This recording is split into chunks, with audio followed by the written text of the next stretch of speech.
Fact of the matter is, if you look at where the Democrats stand, they're standing very much in the mainstream of American thinking, and where the days are done when the Republicans will define who's liberal and who's not for this nation. Just on that issue, though, because I think what's interesting is that in the national polls, the Democratic Congress approval ratings are dropping like a stone. They're getting closer to President Bush every day. And I think when you do the head-to-head matchups of the individuals who are running for president, Republicans do very well against the Democrats, despite this kind of national lopsided lead the Democrats still have in general. So I think it's going to be a dogfight. The lopsided lead, in point of fact, appears to be independents. Right. Well, but that's the battleground. It's always been the battleground, but the group is growing larger and larger. Right. And Republican candidates, whether it's McCain or Giuliani, who today can attract independent votes, beat Hillary, beat Obama, anybody else. Right. If you're narrow-based and you only draw Republican support, and you talked about Thompson earlier, Thompson's not proved yet that he can get independent. He can get conservatives, but he can't get independents. You have to have half of those independents and more to be viable for... You know, one of the benefits of being a Democrat is that we don't exactly suffer from overconfidence. So I don't think anyone looks at this election as being anything but a close one in 2008. But in terms of where the mainstream of America is, on issues like global warming, on issues like a new mission in Iraq, our Democratic candidates are there, and it's nice to see them united for a change. Miguel, don't you like to see a Democratic National Committeeman expressing himself with modesty and reticence, self-effacement? I gave him my best shot. But he's brimming with confidence. Member of the Karl Rove Club. The wonderful thing about Robert is never say in a sentence what you can say in a paragraph. Whoa! This is getting partisan.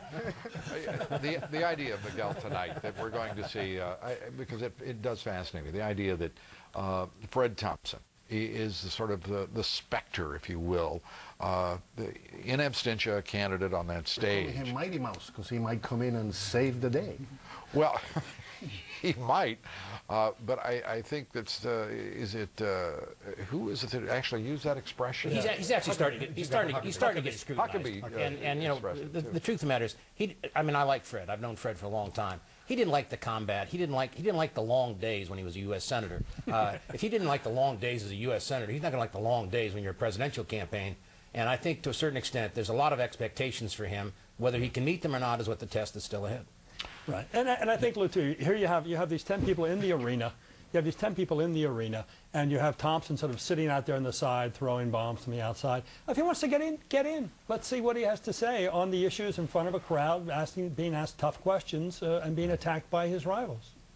At the same time, Miguel, this seems like it also is, inversely, a very smart strategy on the part of perhaps Al Gore on the Democratic side as well as Fred Thompson.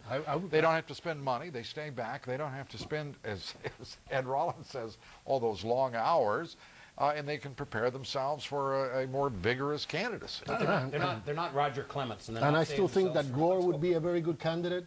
And on the Republican side, those who are still considering coming in may be better candidates than the ones we still have now. So yeah, why not? I think they should jump right into it, but they should do it. I mean, what is this game they're playing with us? Yeah, I cannot imagine a political candidate of any kind in this country playing a game with the voters. Miguel Perez, thank you very much. Robert Zimmerman, thank you. Michael Goodwin, as always. Ed Rollins, sir, thank you very much for that rather bipartisan perspective.